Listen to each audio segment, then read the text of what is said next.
రాధే చిట్టి అన్న సంగతి తెలిసి భవానీశంకర్ షాక్ అవుతాడు.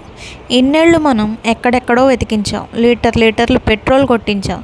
కానీ మన పరిస్థితి చంకలో పిల్లిని పెట్టుకొని ఊరంతా వెతికినట్టుంది. ఈ సీనయ్యగాడు మనల్ని ఎంత మోసం చేశాడు. మనం వాడిని మనులు అడిగామా, రత్నాలు అడిగామా, చిట్టి గురించి చెప్పమన్నాం. కానీ వాడు మనల్ని ఇంత మోసం చేశాడు అని భవానీశంకర్ అంటుంటే, ఇంతలో దమయంతి, మనల్ని ఏడిపించిన వాడిని మనం కూడా ఏడిపిద్దాం, రాధను చంపేద్దాం, వాడు జీవితాంతం ఏడుస్తూ ఉంటాడు అని దమయంతి అంటుంది. బోనం ఎత్తేందుకు రాధ వెళుతుంది, కానీ తిరిగి రాదు అని భవానీశంకర్ తన మనుషుల్ని పిలిపించేందుకు ప్లాన్ చేస్తాడు. మరోవైపు బోనం ఎత్తేందుకు విక్రమ్ రాకపోవడంతో సునంద, నందగోపాల్ వెళ్ళి సర్ది చెప్పే ప్రయత్నం చేస్తారు. నీ వ్యవహారం చూస్తుంటే మీది నిజమైన పెళ్లిలా లేదు, దమయంతి చెప్పినట్టు అగ్రిమెంట్ పెళ్ళా అని నందగోపాల్ నిలదీస్తాడు. ఇప్పుడు నువ్వు బోనం ఎత్తడానికి రాకపోతే నా మీద ఒట్టే అని సునంద ఇరికిస్తుంది. దీంతో మరో దారి లేక విక్రమ్ వచ్చి బోనం ఎత్తి రాధకు ఇస్తాడు. ఇక గుడి వద్ద రాధను చంపేందుకు 3 రౌడీలు రెడీగా ఉంటారు.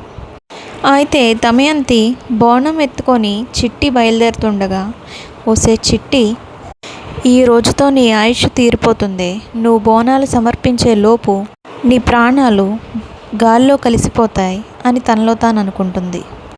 అయితే గుడి దగ్గర రౌడీలు ఒకరినొకరు చూసుకొని, నాది గుంటూరు, మీది వైజాగా అని అడుగుతూ ఉంటారు. వాళ్ళు మాట్లాడుకుంటుండగా ఇంకొక అతను ఏడి అని అడుగుతారు.